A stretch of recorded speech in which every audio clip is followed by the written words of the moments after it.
Here's my Bionic 6 figures that have simple bendable joints.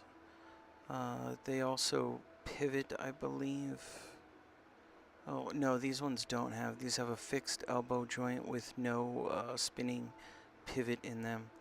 They are done in metal and plastic. They use rivets to hold the shoulder joints together, the elbow joints, and I believe the knee joint as well. I'm not sure though. The screws are in the 3 different spots, plus on the legs. Here's another one of the... This is my first design for Frank the Alien based on my comic. It is solid super sculpey, which is unbakeable. It is way too thick to actually have it be, even boiled like I like to do them. As you can see, I've marked it from R on one side, L on the other, and this will come into play when I start laying out my designs on tracing paper. So what I want to do is I want to get my designs and I want to basically be able to turn this into an action figure with posable arms. In its current state, it's more like a sculpture, but even the legs, they didn't have good pin joints in them. I just used toothpicks and it didn't work very well at all.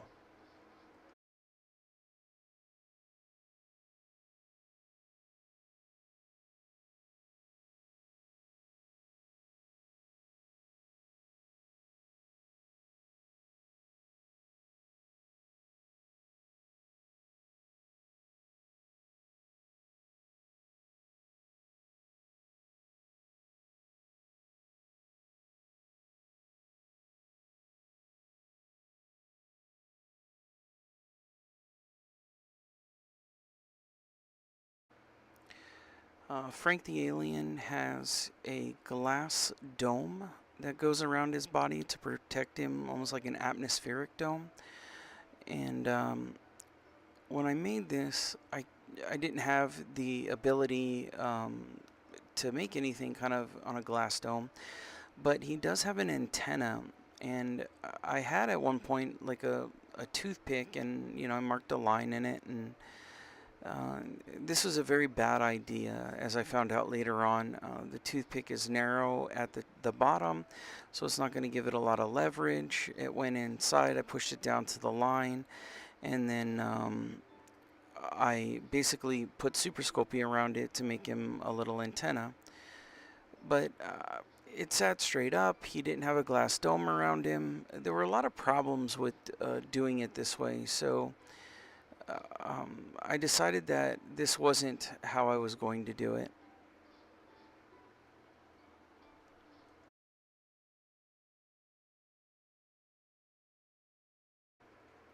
So the first thing I wanted to do was I wanted to lay out how I was going to sculpt the interior.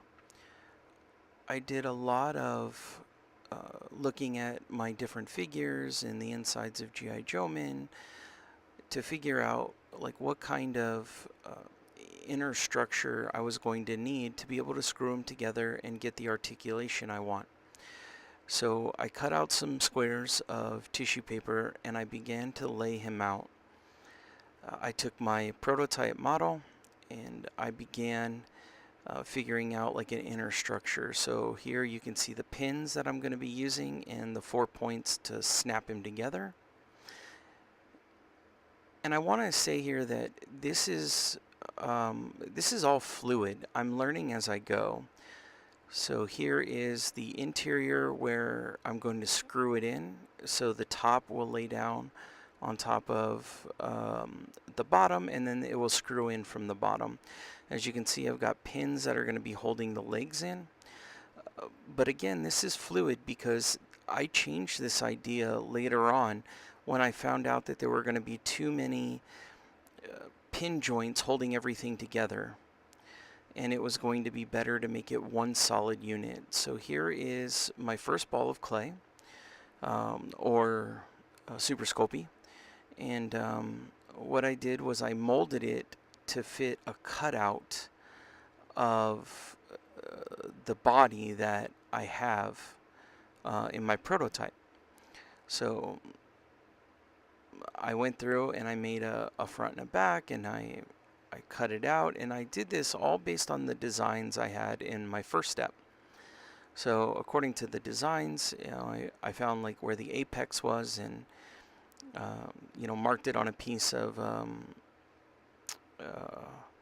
I think that was mat board, if I remember correctly. And then I found out where I needed to cut it to make all the joints of his legs line up. So you don't want multiple seams. You want to put it in one spot. So then I just took box cutter, and I slowly inched my way around the Super Sculpey, trying not to push it in on any one side. Because it's unbaked, it is going to mold in your hands as you're doing this. So you got to be really careful with it. Alright, step 1 was done. I hope you guys liked it. As you can see, the body of my figure is starting to take shape.